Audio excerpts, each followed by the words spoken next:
주신 말씀으로 수치를 감당하시는 하나님이라는 제목으로 여러분과 말씀 나누기 원합니다. 오늘 본문은 이스라엘 백성들과 블레셋의 전쟁 이야기입니다. 보통 하나님의 백성과 이방, 하나님 알지 못하는 이방 민족들이 싸우면 우리는 보통 어떤 것을 기대하냐면 하나님의 백성이 이기는 것, 보통 그것을 기대하게 됩니다. 자, 그런데 오늘 뜻밖에도 오늘 본문은 이스라엘 백성들이 믿음으로 승리한 이야기가 아니고 오히려 이스라엘 백성들이 처절하게 패배를 당하는 충격적인 패배의 이야기입니다. 이 전쟁 때문에 이스라엘 군대가요 34,000명이 죽습니다. 그리고 엘리의 두 아들이었던 홈니와 비느하스가 그 전쟁터에서 한자리에서 죽게 됩니다. 뿐만 아니라 그 소식을 들었던 엘리마저도 그 충격에 죽음을 당하게 되고, 그리고 그 다음에 그 소식을 들었던 비느하스의 아내가 아이를 낳다가 이가봇이라는 아기를 낳다가 죽음을 당하게 됩니다. 그리고 더 나아가서는 더 심각한 것은 하나님의 언약궤, 이 여호와의 언약궤가 이 전쟁으로 말미암아서 블레셋 사람들에게 빼앗기게 되었다라는 것입니다. 아마도 이스라엘 백성들에겐 굉장히 큰, 너무나도 큰 충격적인 사건이었을 것입니다. 하나님이 함께 하실 것이면, 하나님이 함께하면 반드시 이길 것이라고 믿었어요. 그동안에도 하나님이 함께 해주시니까 늘 이겼거든요. 그렇기 때문에 이 여호와의 언약궤가 들어온다면, 그래서 하나님의 임재가 우리 가운데 있다면 하나님 반드시 이기게 해주실 것이라는 그 믿음이 있었을 것입니다. 그래서 언약궤까지 가지고 온 것 아니겠습니까? 그러나 4,000명이 죽은 이후에 다시 언약궤와 함께 전쟁을 치렀을 때에 3만 명의 이스라엘 군대가 죽임을 당하고 처절한 패배를 겪게 된 것입니다. 이것은 이스라엘 백성들에게 너무나도 큰 손해이자 사실은 너무나도 힘든 일이었을 겁니다. 그러나 또 한편으로 하나님 편에서 봐도 이건 결코 이루어올 것이 없는 일입니다. 왜 그럴까요? 사실 그 당시의 전쟁이라는 것은 모두가 다 신들과 신들과의 싸움이라고 생각했습니다.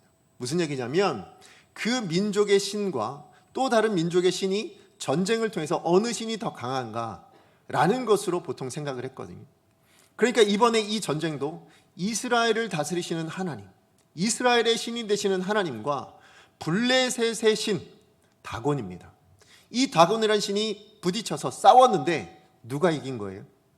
다곤이 이긴 거예요. 그러니까 하나님 입장에서 보면 너무나도 말도 안 되는 일이죠. 만군의 주 여호와 하나님, 오직 이 땅에 신은 하나님밖에 없습니다. 그러면 다곤은 뭐예요? 우상이에요. 사람이 만들어낸 겁니다. 사람의 손으로 지은 것입니다. 그런데 만군의 주 살아계신 그 하나님이 이 만들어진 신 다곤에게 패했다. 이스라엘의 하나님이 블레셋의 신에게 패배했다. 하나님 입장에서는 너무나도 큰 손해입니다. 하나님의 영광이 땅에 떨어지는 일이자 하나님의 이름이 수치를 당하고 모욕을 당하는 그런 일인 것입니다. 더군다나 하나님의 임재의 상징인 이 언약궤까지 이스라엘 백성들 블레셋에게 빼앗겼다라는 것은 더더군다나 하나님이 그 자리에 계셨는데 하나님은 아무것도 아니더라. 하나님 들어보니 이집트를 패망하게 하고 이집트의 모든 민족들을 무너뜨리게 했던 그 하나님이라고 얘기하는데 우리 신에게는 되지 않더라. 이런 이야기를 듣지 않았겠습니까? 그러니까 하나님 입장에서는 하나님의 이름이 땅에 떨어지는 것을 감당해야 되고 하나님의 이름이 조롱받는 것을 감당해야 되고 저 만들어진 우상에게도 지는 신이라는 그 수치를 감내해야만 했던 전쟁입니다. 여러분 아시지만 전쟁은요 여호와께 속한 거예요. 하나님께 속한 겁니다. 우리 힘으로 이길 수 있는 것이 아니고 어떤 것이든 전쟁은 하나님께 속한 것인 줄 여러분 믿으시기 바랍니다. 그럼에도 불구하고 하나님께서는 그 전쟁을 주관하시는 하나님께서는 지셨어요. 이스라엘 백성들로 패배하게 하셨습니다. 자, 그렇다면 왜 하나님께서는 자신의 영광을 가리우는 이런 패배를 허락하신 걸까요? 왜 하나님은 하나님의 임재의 상징인 언약궤까지 있었던 그 전쟁에서 하나님 이스라엘로 패배하게 만드신 것일까요? 이 패배로 이스라엘 백성들은 어떤 생각을 했을까요? 하나님이 뭐 하시지? 하나님 이제 우리와 함께 하시지 않는 건가? 아니 하나님의 임재가 여기 있는데도 불구하고 진다고? 하나님의 능력이 의심되어질 것입니다. 반면에 블레셋 사람들의 입장에서는 뭐예요? 하나님 별거 아니네. 에이, 하나님 살아계신다더니 우리 신 앞에서도 아무것도 아니네. 아니, 신까지 아니더라도 우리가 힘만 내면, 아무리 이스라엘 신이 있다 할지라도 우리가 좀 더 마음을 굳건하게 먹어서 전쟁을 치렀더니 이겨낼 수 있네. 우리 힘으로도 여호와의 신을 이길 수 있네. 이런 마음이 들지 않았겠습니까? 그러니까 하나님께서 이런 수치를 왜 당하셔야 됐냐는 거예요. 왜 이런 수치를 감당하고 계실까요? 하나님의 능력이 짧으셔서인가요? 하나님이 능력이 없으셔서인가요? 블레셋만큼은 이길 수 없으셔서 그래서 진 걸까요? 그렇지 않죠. 아니면 하나님의 이름을 너무 소홀하게 여기셔서 그거 아무것도 아니야. 하나님의 영광이 난 그거 아무것도 아니야. 이렇게 생각하셔서 전쟁에서 지게 하신 걸까요? 그렇지도 않습니다. 하나님은 자기의 이름을, 자기의 영광을 너나도 귀하게 여기세요. 그럼에도 불구하고 하나님께서는 이 여호와의 임재가 있는 이 언약궤가 있었던 그 전쟁 가운데 이스라엘 백성들이 전쟁에서 지도록, 패망하도록 그렇게 하신 것이라면 거기엔 분명한 이유가 있을 거라는 거예요. 그죠? 하나님이 수치를 감당하시면서까지도 이 전쟁을 패배하게 하신 것이라면 거기엔 분명한 이유가 있을 것입니다. 그러므로 오늘 저와 여러분, 그 이유가 무엇인지를 살펴보면서 오늘 저와 여러분을 향한 하나님의 마음이 무엇인지를 깨달아 알기를 원합니다. 자, 첫 번째예요. 하나님이 수치를 감당하시면서까지 이 이스라엘의 패배, 이것을 허락하신 이유가 어디 있을까요? 첫 번째는 하나님이 그 무엇보다도 죄를 가장 싫어하시기 때문에 그래요. 그 어떤 것보다도 나는 죄가 싫다. 이게 하나님의 뜻이기 때문에 그렇습니다. 우리 11절 말씀 같이 한번 읽어볼까요? 11절입니다. 시작. 하나님의 괴는 빼앗겼고 엘리의 두 아들 홈니와 비느하스는 죽임을 당하였더라. 아멘. 오늘 이 말씀은요, 우리가 1절부터 10절까지 읽었던 이 이스라엘과 블레셋과의 전쟁의 결과가 무엇이었는가를 보여주고 있습니다. 그죠? 그 전쟁의 결과가 뭐예요? 하나님의 언약궤가 빼앗겼습니다.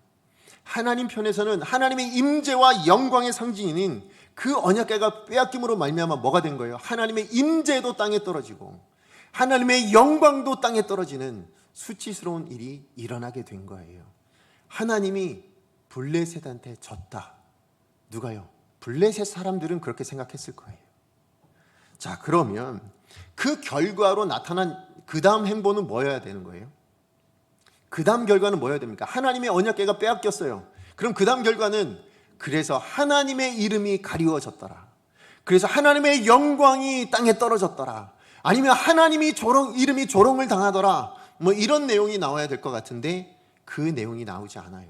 하나님이 패배했다고 얘기해놓고 그 다음에 어떤 내용이 나옵니까? 보니까 엘리의 두 아들 홈니와 비느하스가 죽임을 당했더라. 지금 이 전쟁의 결과, 하나님의 영광이 땅에 떨어진 그 일로 말미암아 일어난 결과가 무엇이냐? 하나님의 영광이 조롱받고 하나님의 이름이 조롱받는 그 일의 결과가 무엇이냐? 엘리의 두 아들 홈니와 비느하스가 죽임을 당하였더라. 지금 이 이야기를 하고 있는 것입니다. 맞아요. 결국은 하나님께서 이 전쟁을 통해서 의도하신 것이 무엇이라고 생각할 수 있어요? 여러분, 이 전쟁에서 하나님께서 의도하시는 것은 죄에 대한 심판이었던 거예요. 죄에 대한 분명한, 엄중한, 너무나도 무섭고 처절한 심판을 하나님께서는 의도하시는 것입니다. 우리 사무엘상 2장 34절 말씀 같이 한번 읽어보겠습니다. 시작. 내 두 아들 홈니와 비느하스가 한날에 죽으리니 그들이 당할 그 일이 내게 표징이 되리라. 아멘. 하나님이 예언을 하셨어요. 하나님이 심판을 선언하셨어요. 엘리 가문 가운데 예언으로. 뭐라고요? 너의 두 아들이 한날에 죽게 될 것이다. 그 왜 죽임을 당하게 됐을까요? 왜 하나님이 이런 예언을 하셨습니까? 이 두 아들이 뭐가 있었어요? 하나님의 제사를 멸시하는, 하나님의 것을 멸시하는, 결국은 하나님을 멸시하는 죄를 저질렀어요. 뿐만 아니라 엘리는 어땠습니까? 엘리는요, 자기 소견에 오른 대로 하나님보다 아들을, 하나님보다 자기의 가정을 더 귀하게 소중하게 여겼어요. 그로 말미암아 일어난 일이 뭐라고요? 지금 하나님께서 이런 심판을 선언하고 계시는 거예요. 그러니까 하나님은 그 죄악들이 이 엘리와 이 홈리와 비누아스의 죄악들이 얼마나 싫으셨던지, 그 죄악이 얼마나 보기 싫으셨던지 하나님은 한 가정뿐만 아니라, 그죠? 엘리와 홈리와 비누아스가 다 죽었잖아요. 근데 이 예언 가운데 뭐가 있습니까? 하늘, 그 둘이 당한 일이 내게 표징이 되리라. 뭐에 대한 표징이에요? 하나님이 더 두려운 심판을 하셨어요. 무슨 얘기냐면 너 이후로 태어날 모든 후손들은 젊어서 죽임을 당할 거예요. 늙어서 제 수명에 죽임 당하는 사람이 없을 거예요. 죽음을 맞이하되 젊어서 다 요절하게 될 거예요. 그리고 그것에 대한 이 심판의 표징이 뭐냐? 너의 두 아들이 한날에 죽임을 당하는 거예요. 결국 무슨 얘기예요? 이 죄악으로 말미암아 한 가정이 몰락하는 정도가 아니라 뭐예요? 한 가문이 몰락되어가고 있는 그런 일이 일어나고 있는 거예요. 그러고 보면 여러분, 죄가 얼마나 무서운지 아시겠죠? 제가 얼마나 심각한 문제인지 여러분 아시겠습니까? 홈리와 비누아스는 자기의 죄로 인해서 목숨을 잃어버렸어요. 엘리도 마찬가지입니다. 그런데 이들의 죄로 말미암아 비누아스의 아내가 죽임을 당하고, 더 나아가서 뭐예요? 대대손손의 후손들이 젊어서 요절하게 되는 일이 일어나게 되는 거예요. 그리고 심지어는 뭡니까?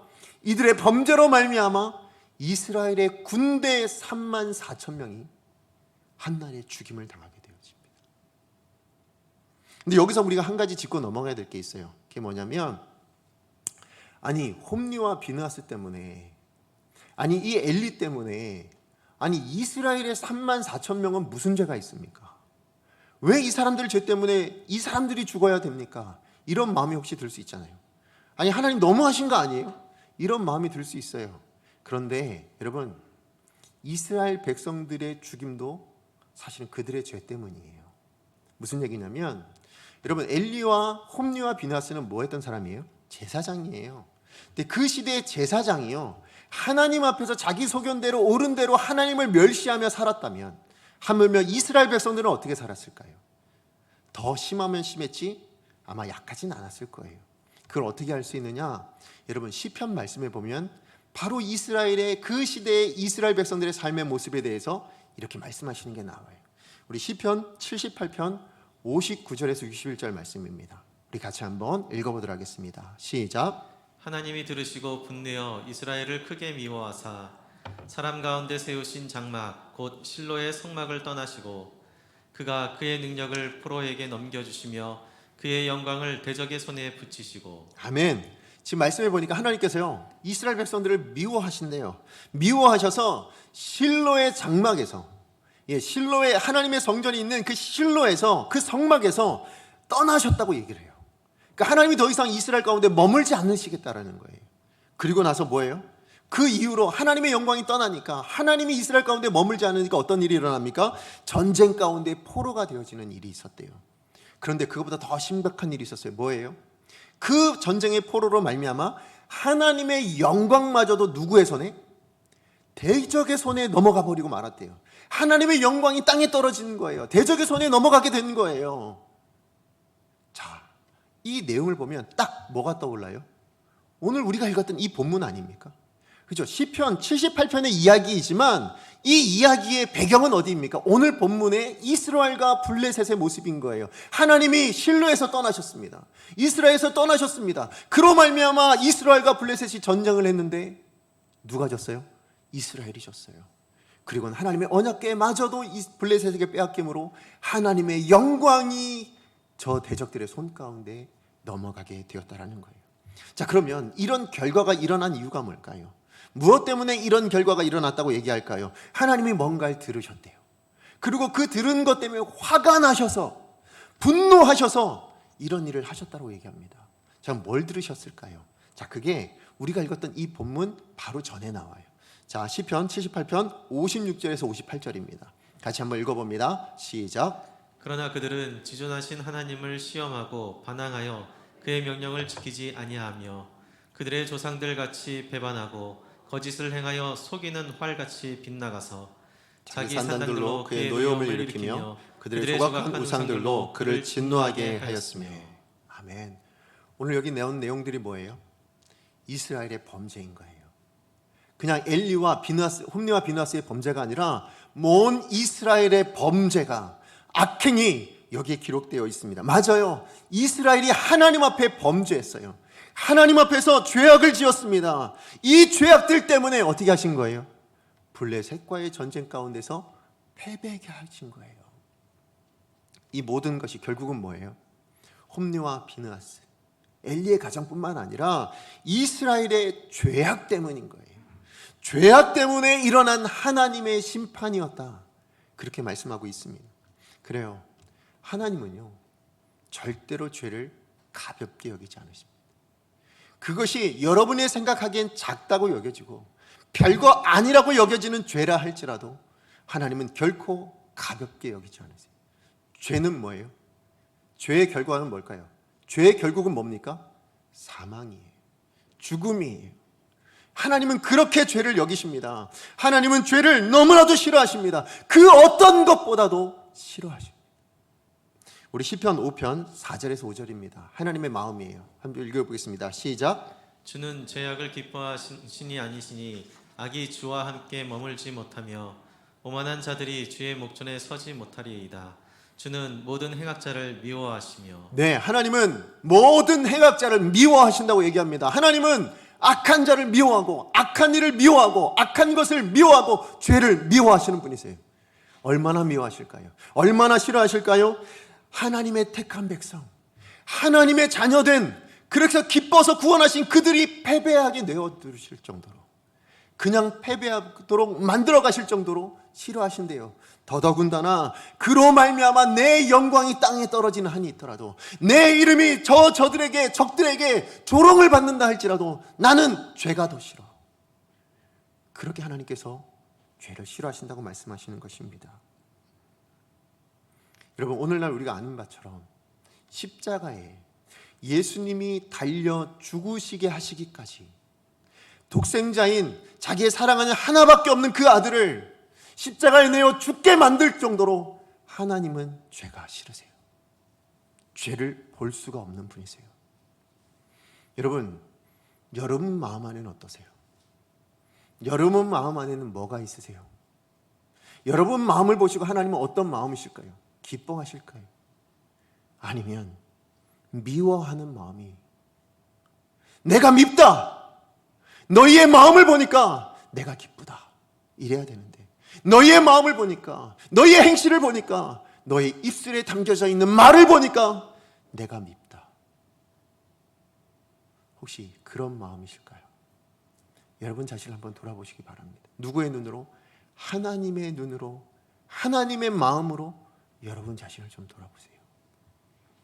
그러므로 우리 사랑하는 성도 여러분, 하나님이 죄를 미워하세요. 하나님이 죄를 싫어하세요. 그럼 우리는 뭐 해야 될까요? 우리도 마땅히 죄를 미워해야 될 줄로 믿습니다. 우리도 마땅히 죄를 싫어해야 될 줄로 믿습니다.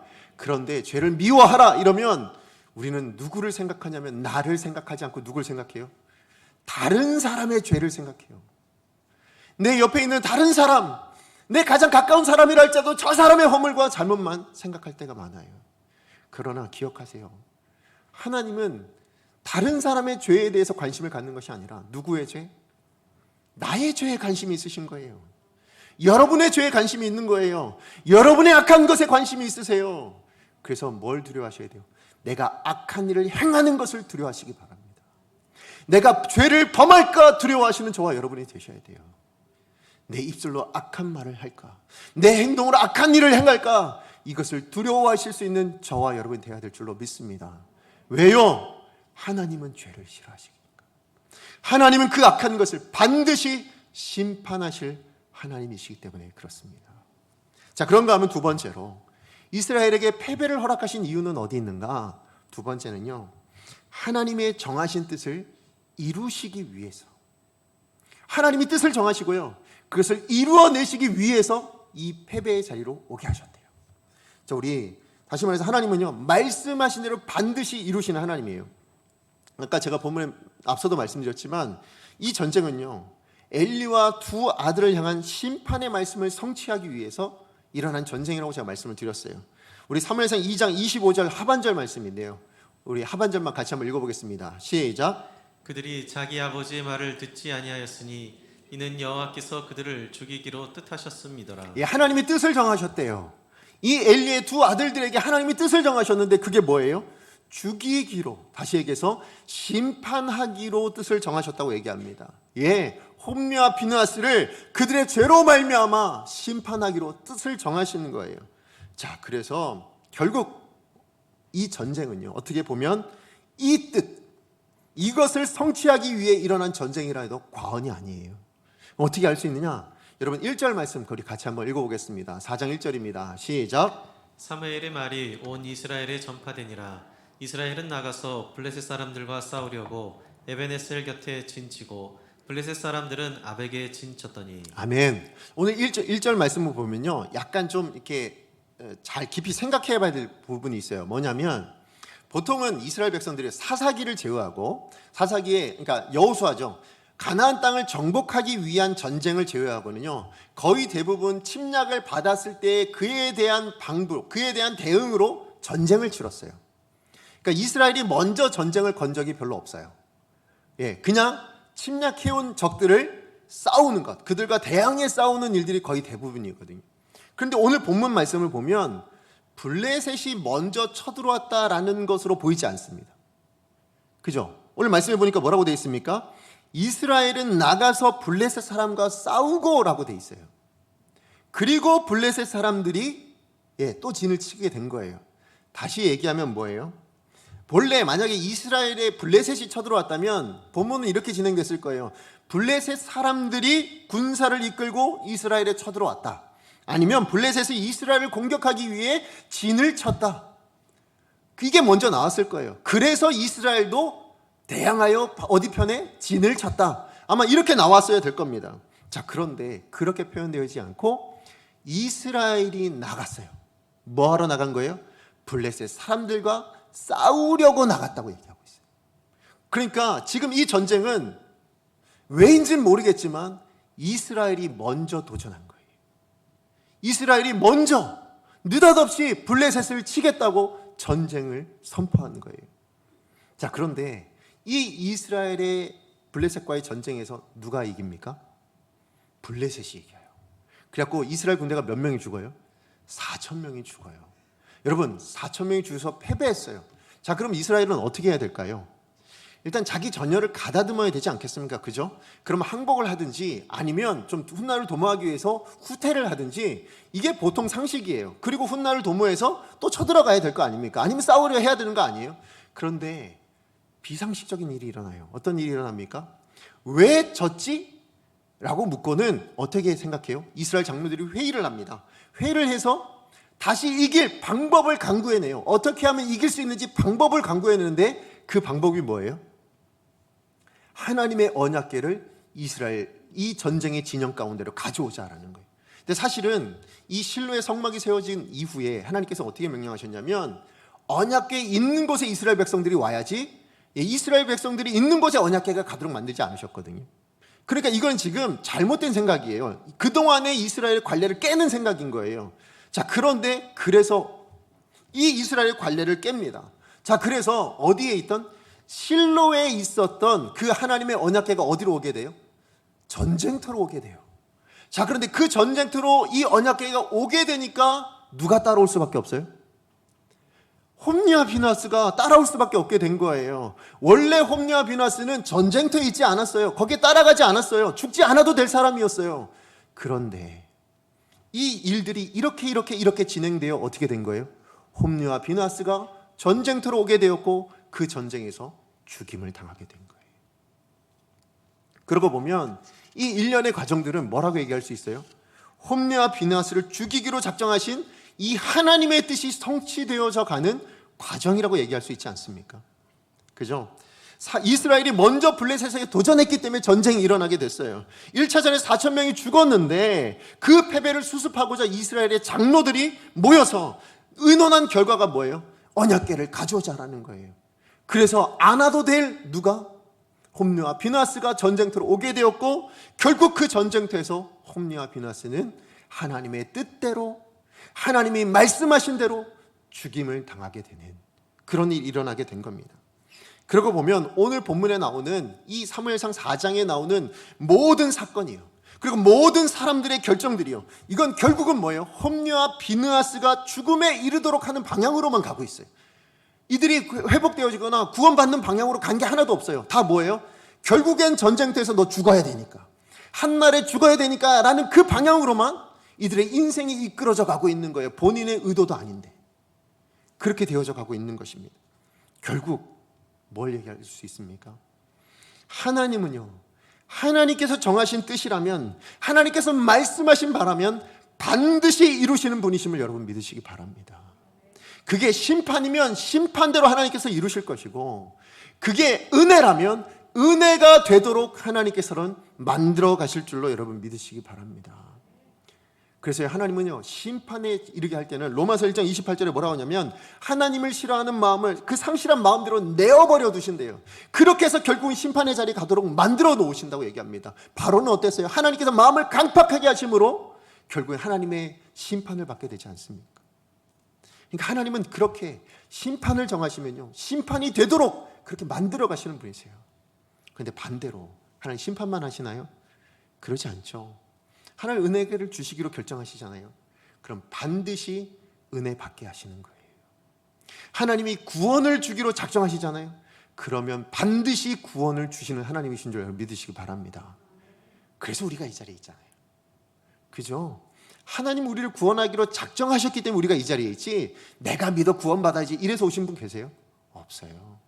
우리 스스로를 생각해 보세요. 우리는 구원받을 만한 아무런 마음도 없었어요. 그냥 내 뜻대로 내 마음대로 살고 싶었지. 지금도 여전히 그런 마음이 더 강한데요. 그럼에도 불구하고 우리가 이 자리에 있는 이유는 하나님이 구원하기로 작정하신 그것을 성취해 내셨기 때문에. 누가요? 하나님이 성취해 내셨기 때문에 이루어진 일인 줄로 여러분 믿으시기 바랍니다. 그러므로 우리가 이 말씀을 통해서 그럼 우리가 생각해야 될 건 뭐예요? 하나님의 말씀이라면 그 어떤 것도 그냥 떨어지거나 없어지지 아니하고 모두가 다 성취될, 모두가 반드시 이루어질 그 말씀이라면 우리는 이 말씀을 결코 가볍게 여겨서는 안 될 줄로 믿습니다. 오늘 성경에 나온 이 66권 가운데 담겨져 있는 모든 말씀이 그래요.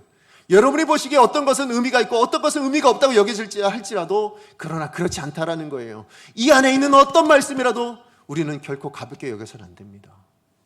이 말씀을 가장 귀하게, 이 말씀을 가장 소중하게 존중해 드리고, 뿐만 아니라 이 말씀에 말씀하신 대로 순종해 낼 수 있는, 그게 말씀을 귀하게 여기는 거 아니에요? 왜요? 그래야 이 말씀 가운데 담겨져 있는 게 우리 삶 가운데 성취될 거니까. 그렇지 않겠습니까? 하나님의 말씀이 반드시 지어 성취되어지는 하나님의 말씀이라면, 그렇다면 우리는 어떻게 살아야 될까요? 하나님이 말씀하시는데 죄라고 이야기한다면 여러분 그것은 모양이라도 버리시기 바랍니다. 하나님이 하지 말라고 하시는 거라면 결단코 하지 않는 저와 여러분이 되어야 될 줄로 믿습니다. 그러나 반대로 하나님이 하라고 하시면, 하나님이 은혜 주시겠다고 한 말씀이라면 여러분 어떻게 해야 될까요? 지금 당장엔 손해가 본다 할지라도, 지금 당장엔 내가 너무 힘들 것 같다 할지라도 뭐 해야 되는 거예요? 살아내는 저와 여러분이 되어야 될 줄로 믿습니다. 그래야 할 때 이 말씀 가운데 담아놓으신 그 하나님의 뜻, 그 하나님의 영광, 그 하나님의 승리가 우리 안에도 실현되어질 줄로 믿습니다. 하나님 뭘 원하신다고요? 하나님 말씀이 이루어지는 인생.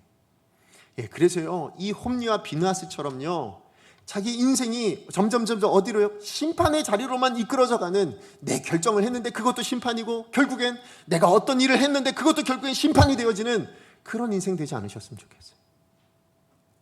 여러분의 인생은요, 하나님이 은혜 주는 인생, 하나님 말씀을 성취하는 인생, 하나님의 영광을 만들어내는 인생, 여러분이 뭔가를 결정하고, 여러분이 어떤 말을 하고, 여러분 누구를 만나든지 그것을 이루어내는 인생이 되어지기를, 그런 인생으로 여러분 삶이 되어지기를 하나님이 그렇게 인도해 가시기를 간절히 축복합니다.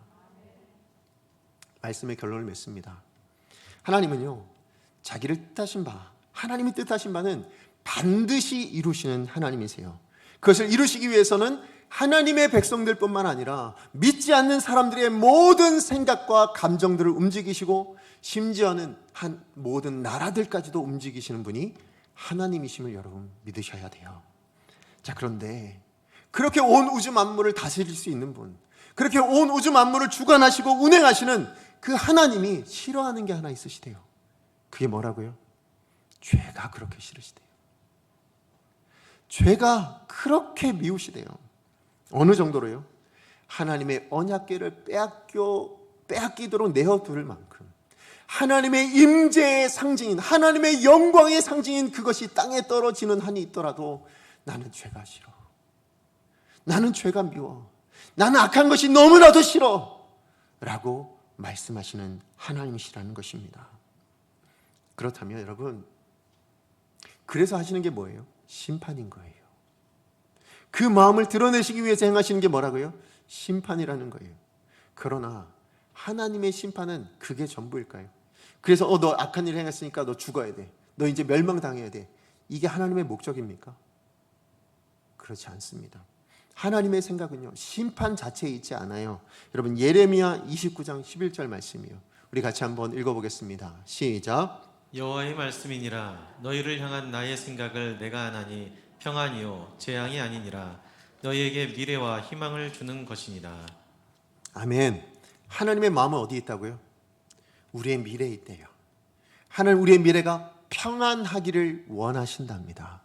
그것을 위해서 뭘 하신 거예요? 심판을 주신 거예요. 그것을 이루시기 위해서, 이 평안을 우리로 누리게 하시기 위해서 우리의 죄악이 사라지도록, 우리 안의 죄악은 모양이라도 버릴 수 있도록 하나님은 죄마다 심판을 하신다고 그렇게 말씀하고 있습니다. 결국 죄인으로 돌이키라고, 회복하라고, 그게 하나님의 마음이라고 이야기해주고 계시는 거예요. 여러분, 맞아요. 하나님은요, 이 죄 때문에, 이 죄의 문제라면, 그래서 그것을 회복해 하기 위해서라면 하나님은 하나님의 영광이 땅에 떨어지는 것도 감당하시는 분이세요. 여러분, 십자가가 바로 그거 아닙니까? 하나님의 아들이신 예수님이 십자가에 달리셨어요. 거기서 어떤 조롱을 받습니까? 네가 만약에 하나님의 아들이거든, 네가 말하는 대로 하나님의 아들이거든, 내려와 봐. 이런 모진 조롱을 당합니다. 옷을 전부 다 빼앗기고 매를 맞는 수치를 당합니다. 왜 그것을 감내하셨을까요? 왜 하나님은 블레셋에게 하나님의 임재의 상징인 이 언약궤를 빼앗기기까지 그 수치를 감당해 내셨습니까? 우리를 거룩하게 하시려고요. 우리를 정결케 하시려고요. 우리를 회복케 하시기 위해서, 그래서 주신 것이라는 거예요. 그러니까 이 심판 이면에는 뭐가 있는 겁니까? 우리를 회복케 하시기 원하시는 하나님의 사랑, 하나님의 열심, 그게 바로 이 이면 가운데 담겨져 있는 거예요.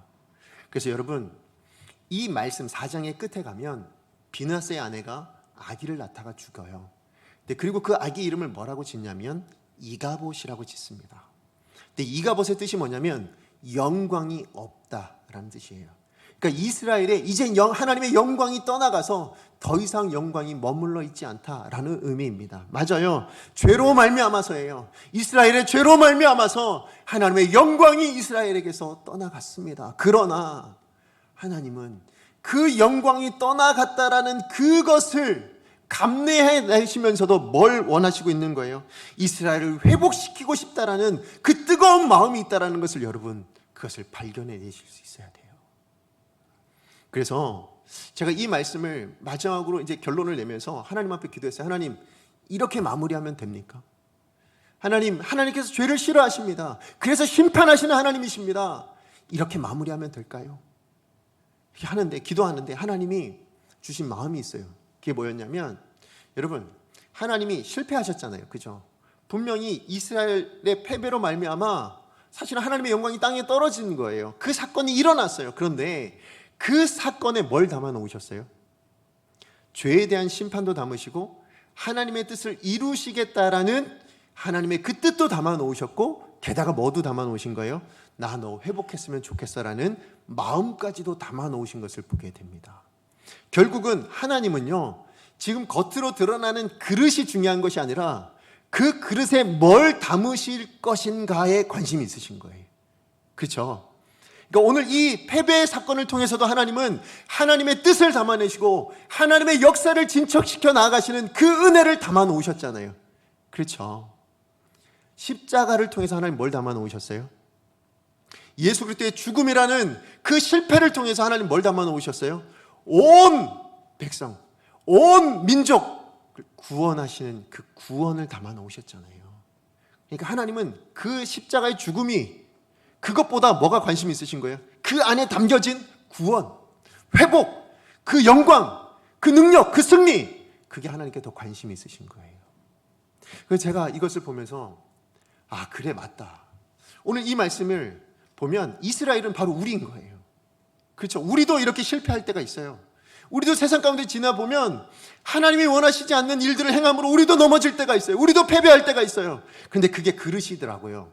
삶이라는 그릇. 근데 하나님은요, 그 삶이라는 그릇 안에 여러분이 실패하시더라도, 여러분이 범죄하시더라도 하나님은 그 그릇 안에 담고 싶으신 게 있으시다라는 거예요. 그게 뭘까요? 회복했으면 좋겠다. 평안을 누렸으면 좋겠다. 이 말씀 가운데 담겨져 있는 모든 영광, 능력, 그 승리, 너의 삶 가운데 담아냈으면 좋겠다.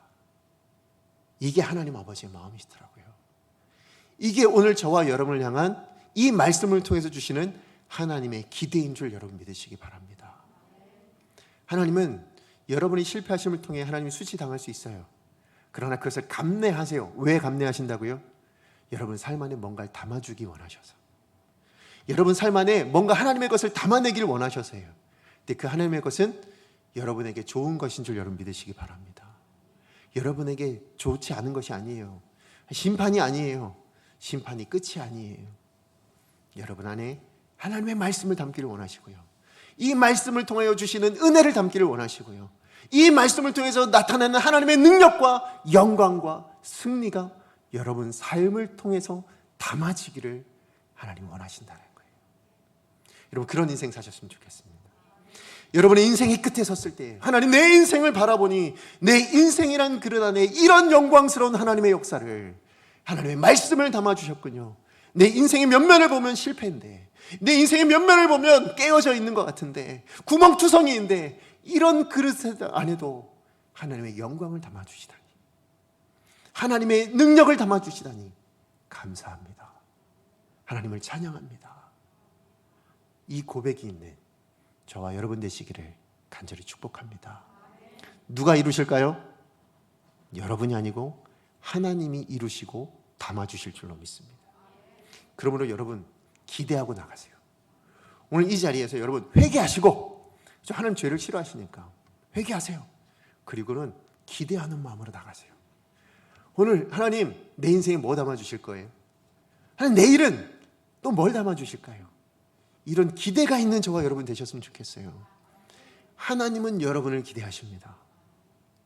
그렇다면 또 하나 권면드리고 싶은 건, 하나님이 기대하시는 다른 사람을 여러분은 마찬가지로 기대해 주세요. 여러분의 자녀를 기대하시고, 여러분의 가정의 배우자를 기대하시고, 우리 교회 성도님들을 기대하시고, 그리고 우리 몸된 교회를 기대해 주세요. 하나님이 일하실 거예요. 하나님이 담아주실 거예요. 하나님은 그런 능력이 있으신 분이십니다. 우리 함께 찬양하기 원합니다. 우리 말씀을 기억하면서 함께 찬양하기 원하는데요, 오늘 찬양은 주 안에 우린 하나입니다. 주 안에 우린 하나. 이 찬양의 제목이 뭘까요? 제목은 기대라는 찬양이에요. 기대. 여러분, 하나님이 여러분을 기대하세요. 그렇다면 하나님이 또 바라시는 게 뭐냐면, 여러분도 하나님을 기대하길 원하시는 거예요. 여러분의 인생 가운데 역사하실 하나님을 너희가 좀 기대해봐라, 내가 채워줄게, 이 마음이 있으실 줄로 믿습니다. 여러분 기대하는 마음으로 우리 찬양 같이 한번 불러볼까요? 믿음으로 고백합니다. 주 안에 우린 하나.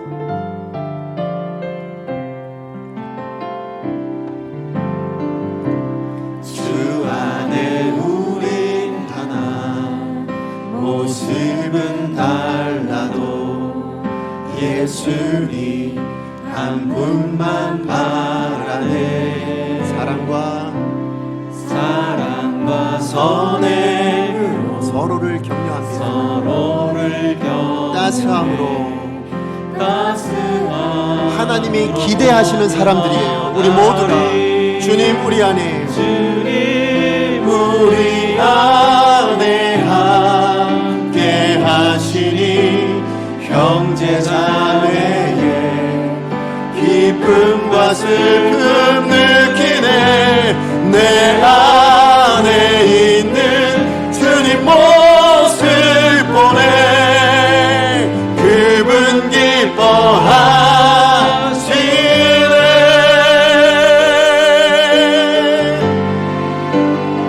주님 우리를 통해 계획하시니 우리 주님에 대한 영광의 찬양입니다. 네 입술로 찬양하게 하시니 주님 우리를 통해 계획하시니 너를 통해 하실 일 기대해. 주 안에 우린 하나. 주 안에서 우린 하나입니다. 우리가 예수님만 바라본다면 반드시 하나 되게 해주실 줄로 믿습니다. 사랑과 선행으로 서로를 격려합니다. 하나님이 기대하시는 사람들이기에 으로 보듬어가리. 우리 안에 우리 안에 함께 하시니 형제자매 기쁨도 슬픔도 함께 느낄 수 있기를, 그런 공동체 되어지기를 원합니다. 있는 주님 모습 보내. 그분 기뻐하시네. 우리 안에 주님이 계시길 주님 우리를 통해 계획하시니 부족한 입술로 찬양하게 하시니 주님 우리를 통해 계획하시니 너를 통해 하실 기대.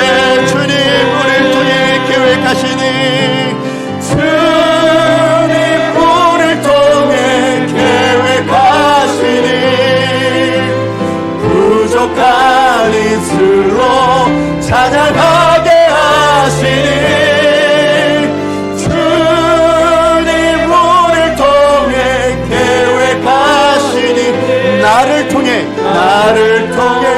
하실 기대. 다시 한 번만 우리 주님 우리를 통해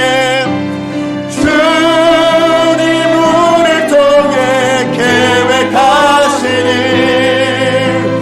부족한 입술로 찬양하게 하시니 주님 우리를 통해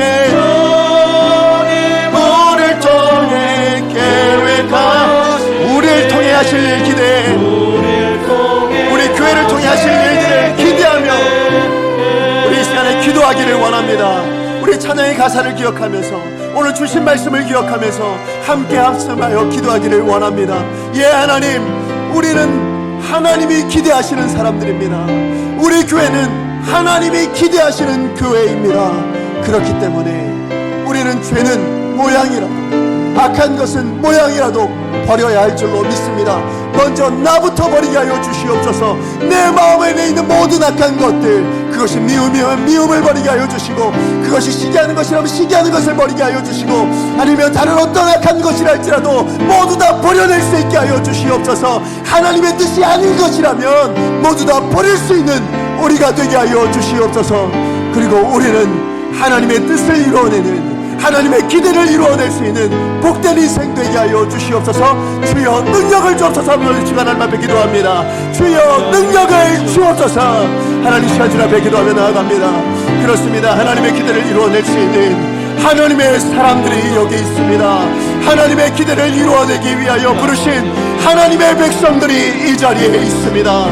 하나님, 우리가 하나님의 기대를 받은 하나님의 사람들임에도 불구하고 우리 삶의 면면을 찾아보면 죄가 있고 악한 것이 있고 하나님 너무나도 하나님 구멍투성이고 허점투성이입니다. 그러나 그런 그릇 가운데도 우리라는 인생 가운데도 하나님의 역사를 심길 원하시고 하나님의 말씀을 담으시길 원하시고 하나님의 영광과 승리를 담으시길 원하시는 하나님 아버지의 마음을 알게 해주셔서 감사를 드립니다. 예, 하나님, 우리 강성교회 모든 성도들 말씀의 기준이 되어 하나님 모든 것을 성취하시는 그 하나님의 말씀의 기준이 되어 하나님 우리 자신을 돌아보게 하여 주시옵시고 하나님 이제 말씀의 기준으로 하나님의 기대를 이루어낼 수 있는 복된 인생들 될 수 있도록 주님 축복하여 주시옵소서. 하나님, 그런 인생 되어지기를 원합니다. 하나님 역사하여 주시옵소서. 우리 강성교회가 그런 하나님의 기대를 이루어갈 수 있는 복된 교회가 되어지기를 원합니다. 비록 약해도 하나님 허점투성이라 할지라도 우리 교회를 통하여 하나님은 기대하십니다. 하나님이 일하실 것이 있습니다. 우리를 통해 일하심을 기대하오니 하나님 역사하여 주시옵소서. 하나님 함께하여 주시옵소서. 사랑의 하나님, 감사합니다. 오늘도 말씀을 통해서 하나님, 우리를 향한 하나님의 기대가 무엇인지, 우리를 향한 하나님의 계획하신 무엇인지 알 수 있도록 해주셔서 감사를 드립니다. 예, 하나님, 그러나 우리는 부족합니다. 예, 하나님, 우리라는 인생이 살아내는 삶에는 그 그릇은 깨어지고 구멍투성이이고 심지어는 깨끗이 못하고 더럽기까지 합니다. 그럼에도 불구하고 하나님은 우리를 깨끗게 하셔서 그 안에 하나님의 영광을, 하나님의 승리를, 하나님의 은혜를 담아놓기 원하신다고, 그래서 내가 너희를 불렀노라고 그렇게 말씀하여 주셔서 감사를 드립니다. 오늘 예배한 우리 모든 강석교회 성도님들의 인생이 바로 그런 인생 되게 하여 주시옵소서. 하나님의 심판의 자리로만 가는, 그렇게 인도되어지는 인생 되지 않게 하여 주시옵시고 하나님의 은혜의 자리로만 가는, 하나님의 영광의 자리로만 가는, 하나님께서 이루어 주시는 그 승리의 자리로 향하여 인도되어지는 복된 인생들 될 수 있도록 주님 축복하여 주시옵소서. 말씀대로 살게 해 주십시오. 말씀을 기준으로 죄는 모양이라도 버리게 하여 주십시오. 나부터 버리겠노라, 나부터 내 마음 안에 있는 모든 것들을 내려놓겠노라 고백할 수 있는, 결단하는 우리 성도님들 다 되게 해주셔서 하나님의 은혜의 사람들 될 수 있도록 주님 축복하여 주시옵소서. 예수님의 이름으로 기도합니다. 아멘.